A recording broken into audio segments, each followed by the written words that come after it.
এই নাটকটায় ৬টি দৃশ্য রয়েছে। সবাই সাইলেন্ট হও। ৬টি দৃশ্যের মধ্যে এখন আমাদের প্রথম দৃশ্যটা অনুষ্ঠিত হবে।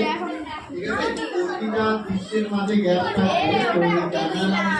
প্রতিটা দৃশ্য আমি বলে দেবো এবং তখন শুরু করবে। ঠিক আছে, এই নাটকটাকে রেকর্ড করতে। এই নাটকটায় ৬টি দৃশ্য রয়েছে। সবাই সাইলেন্ট হও। ৬টি দৃশ্যের মধ্যে এখন আমাদের প্রথম দৃশ্যটা অনুষ্ঠিত হবে। ঠিক আছে, প্রতিটা দৃশ্যের মাঝে গ্যাপ থাকবে। প্রতিটা দৃশ্য আমি বলে দেবো এবং তখন শুরু করবে। ঠিক আছে, এই নাটকটাকে রেকর্ড করতে।